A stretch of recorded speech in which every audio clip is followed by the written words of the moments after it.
They laughed when she entered, their voices sharp, their eyes cruel. But when I looked at her, I saw something no one else dared to see. And in that moment, beauty was no longer theirs to define. It was mine to claim. The hall was filled with cruel laughter, every voice sharp, every glance cutting. They mocked her openly, the alien woman who had long been branded as ugly, unwanted, and unworthy. She stood trembling, her scars visible, her eyes lowered, her presence treated as nothing more than a joke. Yet as the crowd jeered, I felt something shift inside me. Where they saw shame, I saw strength. Where they saw ugliness, I saw beauty. My gaze lingered, steady, unflinching, and in that moment, the noise around us faded into silence. She raised her head slowly, her eyes meeting mine, disbelief flashing across her face. No one had ever looked at her that way, not with sincerity, not with warmth. She had lived her life surrounded by ridicule, every word a reminder of rejection, every glance a wound that never healed. Her heart had hardened, her spirit had grown bitter, her jealousy born from loneliness. Yet now, standing before me, she felt something unfamiliar, curiosity, confusion, a fragile spark of hope. The others expected me to laugh, to recoil, to join their cruelty. But I did not. I stepped forward, my voice calm, my presence unwavering. I spoke softly, words that carried no mockery, no pity, only truth. I see you. The hall fell silent, the jeers dying in their throats. She froze, her breath caught, her heart pounding. No one had ever spoken to her like that. No one had ever acknowledged her as more than a burden. Her people measured worth in symmetry, in perfection, in logic. Humans measured worth in something else, emotion, connection, instinct.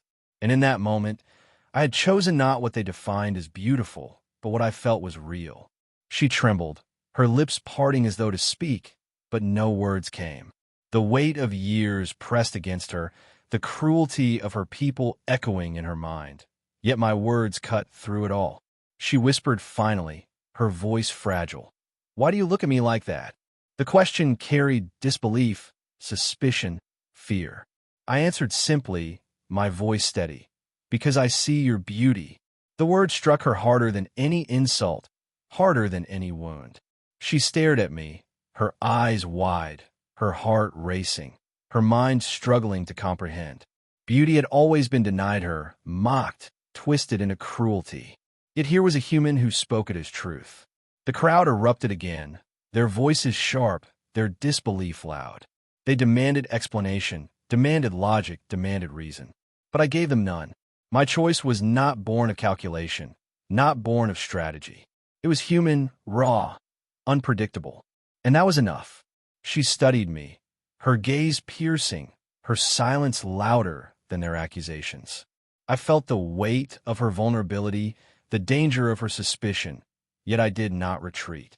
Her presence was overwhelming, her scars a testament to survival, her eyes carrying galaxies of pain and resilience. She was mocked, discarded, unwanted. Yet in that moment, she was simply herself, and I had chosen her. She tilted her head, her voice low, trembling. "You confuse me, human." The words carried no warmth, no softness, yet they were not rejection. They were curiosity, a crack in the armor she had worn for so long. I smiled faintly, not mocking, not cruel, but steady. "Then let me keep confusing you." The words hung in the air, defiant, emotional, human. She blinked, her lips parting as though to speak, but silence followed. For the first time, perhaps in her life, she was uncertain. And that uncertainty was the beginning of something neither of us could deny. The hall grew restless, the council demanding order, demanding correction. But the moment had already shifted. The choice had been made, the bond already formed. She stood before me, not as the mocked, not as the unwanted, but as a woman caught between disbelief and hope. I felt her gaze linger, her breath catch, her silence speak louder than any decree. They had mocked her as ugly, laughed at her scars, branded her unworthy. But I had seen her beauty, her strength, her heart. And in that moment, the cruelty of the crowd no longer mattered. All that mattered was the woman before me, the one everyone mocked, the one I had chosen to see. She tested me with every word, her voice sharp, her eyes filled with suspicion. She mocked my humanity, questioned my motives, tried to remind me of the gulf between us. Yet I did not retreat. I answered with patience, with humor, with warmth that seemed to unsettle her more than any blade could. She had expected cruelty, expected me to recoil, but instead I leaned closer, steady, unshaken. Her fascination grew despite herself. She studied me as though I were a puzzle she could not solve. My laughter confused her. My unpredictability unsettled her. My refusal to see her as ugly intrigued her. She had lived her life surrounded by mockery, every glance a reminder of rejection, every word a wound. Yet here was a human who did not flinch, who did not calculate, who did not treat her as a burden. I treated her as someone real, someone vulnerable, someone worth knowing. One evening, I spoke of her scars, not with disgust, but with reverence. I told her they were proof of survival, marks of strength. She froze, her heart twisting, convinced I was mocking her. No one had ever spoken of her scars as anything but shame. She withdrew, her silence heavy, her suspicion sharp. She believed my choice had been a joke, a cruel accident, and she fled from me, her mind consumed by betrayal. But when danger struck, it was not words that proved me true, but actions. Shadows moved against her, blades drawn, voices whispering rebellion. She braced herself for betrayal, certain I would abandon her. Yet I did not. I stepped forward, shielding her with my body, risking myself without hesitation. My hands were steady as I fought, my voice calm as I reassured her. When the threat was gone, I knelt beside her, bandaging her wounds with care. My touch was gentle, my eyes filled with concern. She stared at me, disbelief warring with hope. Her defenses cracked. The bitterness she had carried for so long began to dissolve. She realized that jealousy and suspicion had been born from loneliness, from the ache of never being chosen. And now, here was a human who had chosen her instinctively, who stayed even when she tried to drive him away, who risked himself without hesitation. She whispered, her voice trembling, "Why do you keep doing this?" I answered simply, "Because you matter." The words struck her harder than any blade, harder than any insult. She began to watch me differently. My laughter no longer felt mocking. It felt alive. My unpredictability no longer frightened her. It fascinated her. She found herself drawn to my warmth, to the way I spoke without calculation, to the way I touched her hand without hesitation.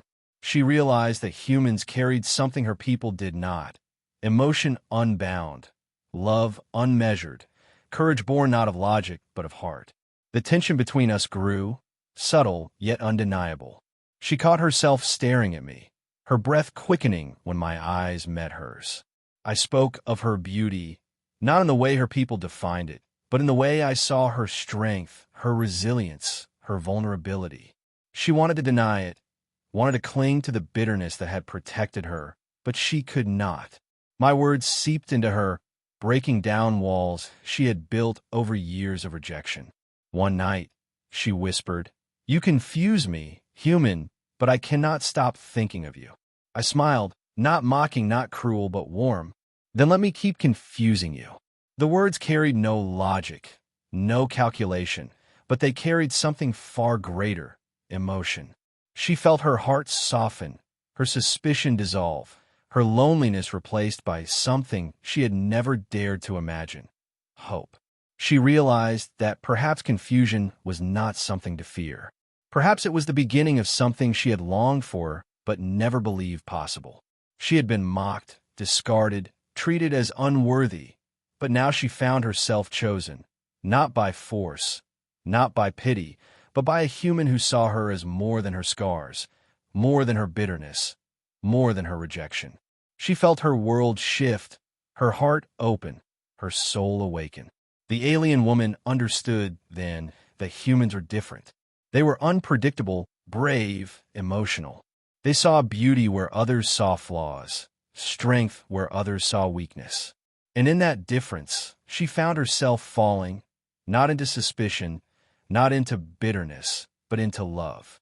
The council's voices rose like a storm, each word sharpened into judgment, each decree meant to strip her of worth. They demanded proof that she was fit to stand beside me, demanded reason for a choice they could not comprehend. She stood silent, her crown heavy, her scars hidden, her heart trembling between fear and hope.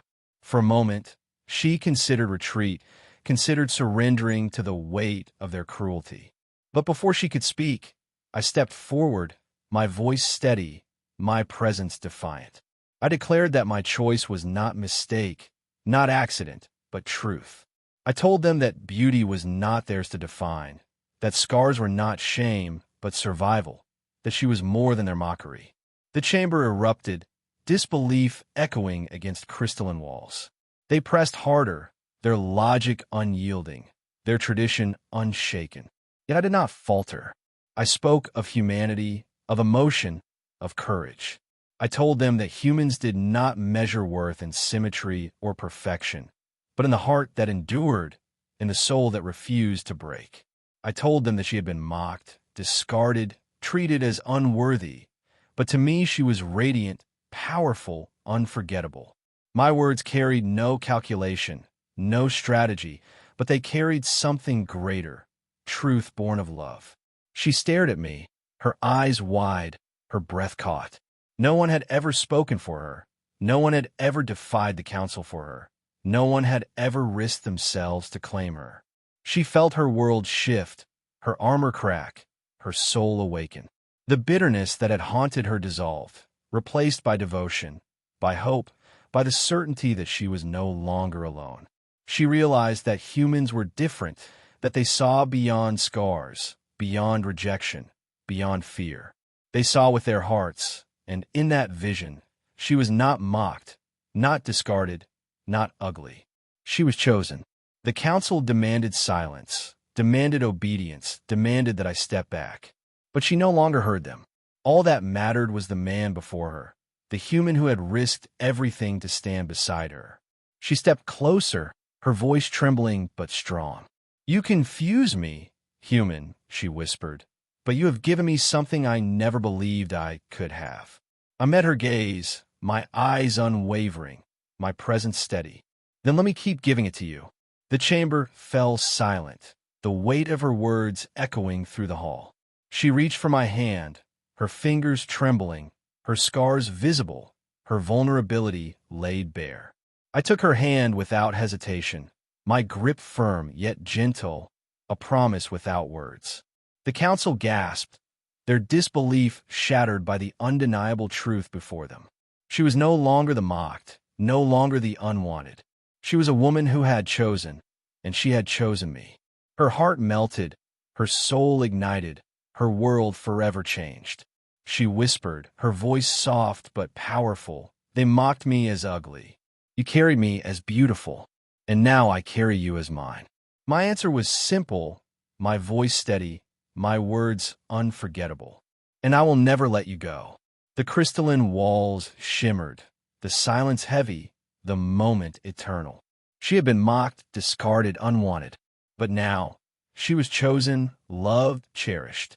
The human had shown her that beauty was not in perfection, not in fear, not in cruelty, but in courage, in vulnerability, in love. And in that truth, she found herself reborn.